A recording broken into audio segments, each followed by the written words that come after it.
Hello, Renee Flamont here. You guys, I think it's time we talk about the actual smear campaign. Okay? So there's been a falling out, there's been a fight, there's been a breakup, there's been a break off. Whether it's your romantic partner, family, friend, business associate, doesn't matter. There's a point at which this is when they're going to call on those people they've been working on that we discussed back in video 505. They've been setting up those people in your camp to follow them or to listen to them, hear them out, their side of the story. And they're very concerned with being the one to say their side of the story, especially first. Because then what are you left to do? Uphill battle. Uphill battle. Now you have to climb your way out of a truth a lie that they've presented as a truth, right? And now somebody in your camp, and it stings. I'm telling you what. What's the matter, baby? It stings. Yes, it does. But the thing is, I feel like a lot of times those people that do an about face that are in your camp and go and be a flying monkey with the narcissist, there's going to be a follow-up video on this because I have a lot to say, but to surmise it right now, sometimes they do an about face back to you and they see the narcissist for what they are as well. People catch on. But if they are in that loop where now they're listening to your narcissist say lies and deceptions about you, it can be extremely painful.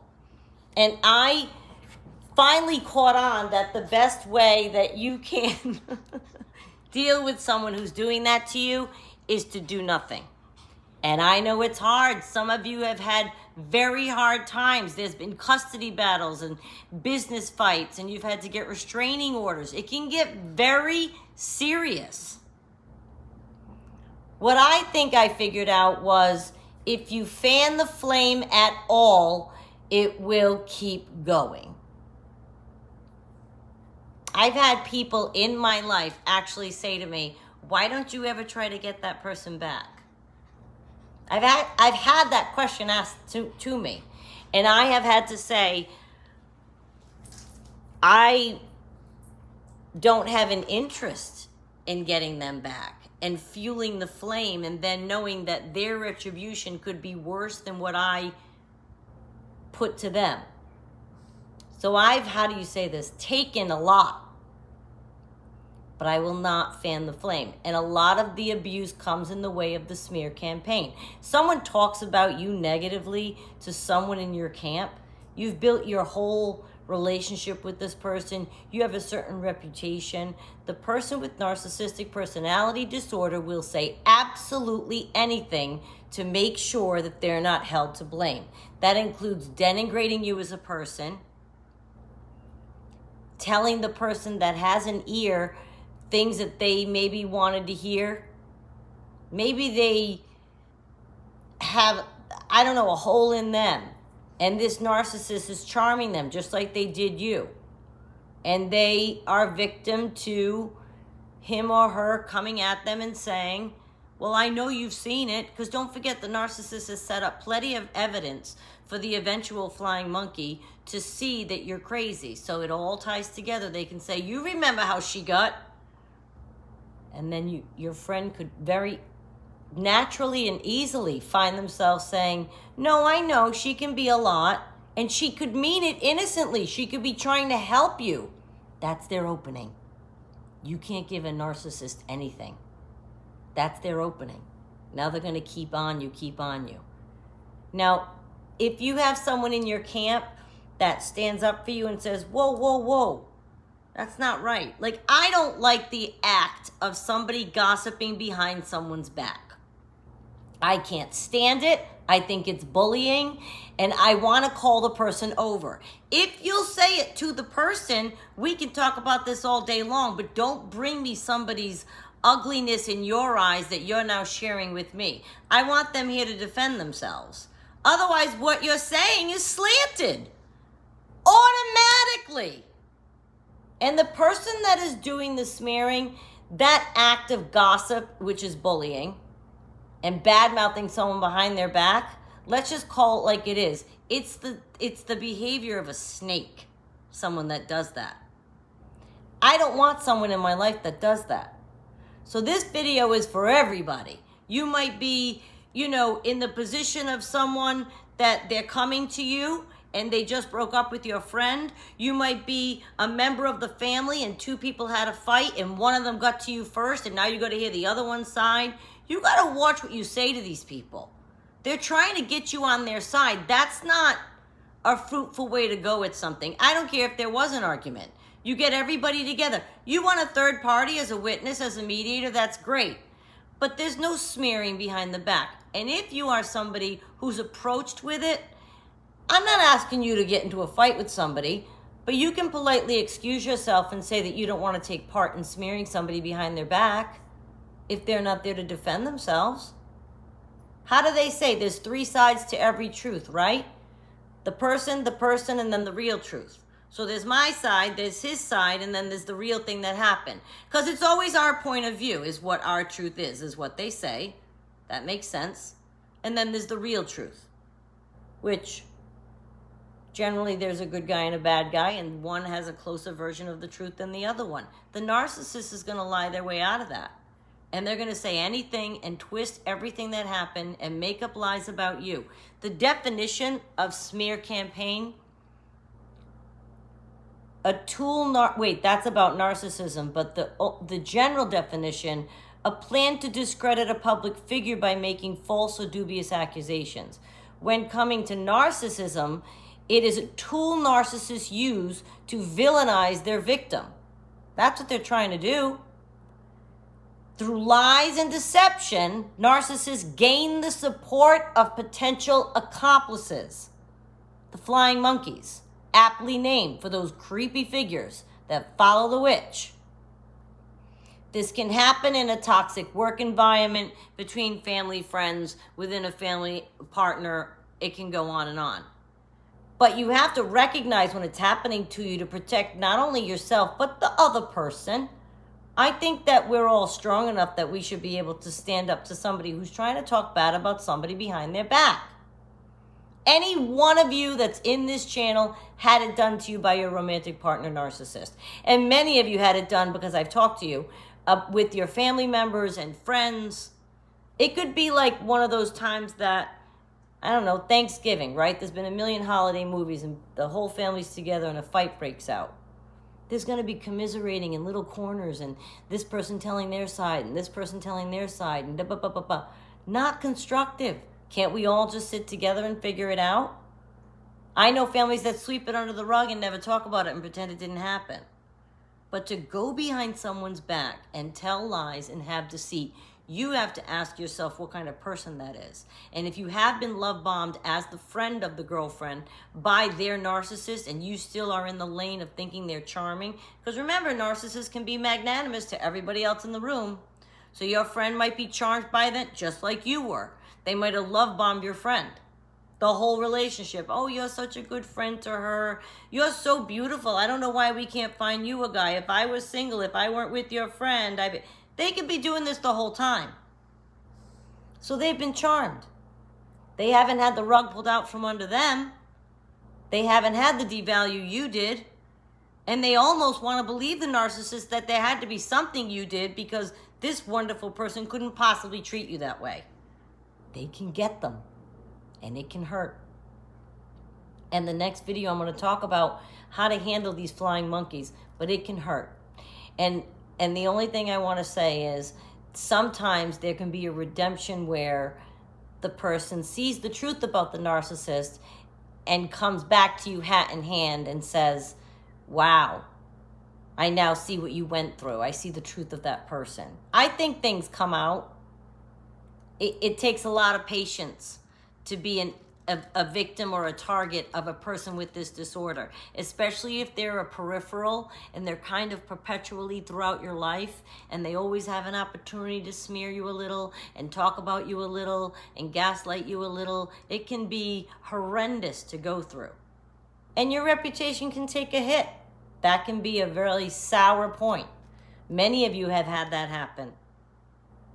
And it's not right, you're correct, but if you fight back, and the more, I mean, some of you have to get protections and orders, and that's one thing, but the more you argue with them or take part, the worse it gets. It gives it legs. You know, like it fans the flame. There was one time, a long, long time ago, I tried that. I saw one particular situation happen, and I went to the person to whom I was smeared, and it didn't go well. I didn't like the way it felt, so I never brought it up again, and I never worried about it again.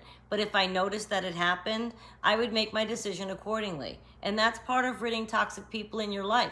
If there's a good friend or a good family member that you have, and they can get spun around for a minute, they think they're even helping you, being friendly with your ex, maybe they don't realize yet, and blah, blah, blah.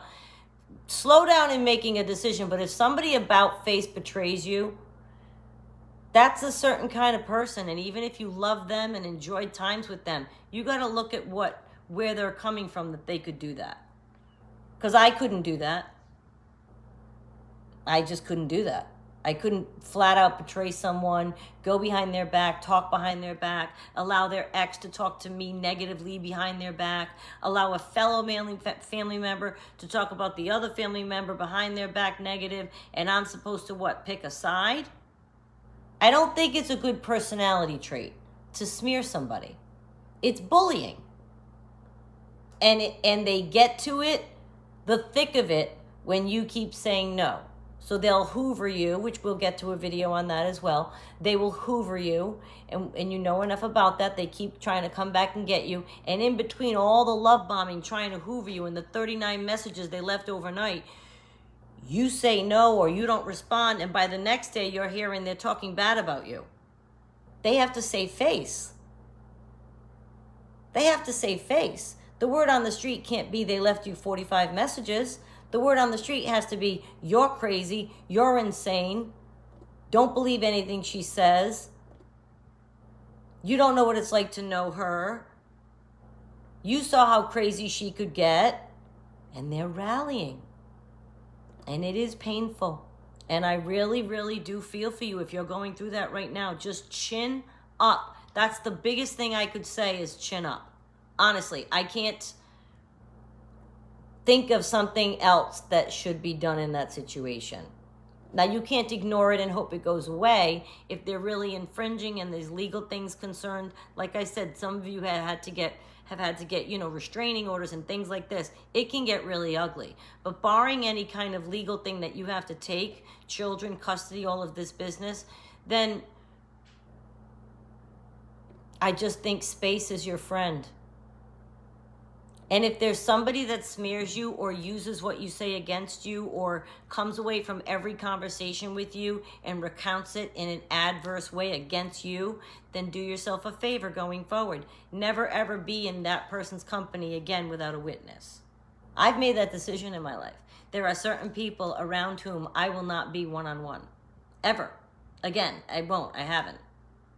Nope.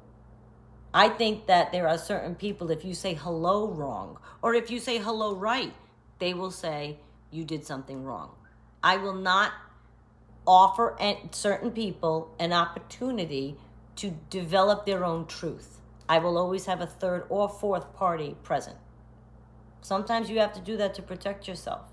There could be someone in your circle you're thinking of right now, and you're like, they're always talking about me behind my back. That's smearing. That's a smear campaign. The campaign comes into when the narcissist partner really tries to blow up both your worlds. They'll contact couples you knew in common. They're on a campaign to ruin you. And it can happen not just with a partner. You can have a friend out to get you.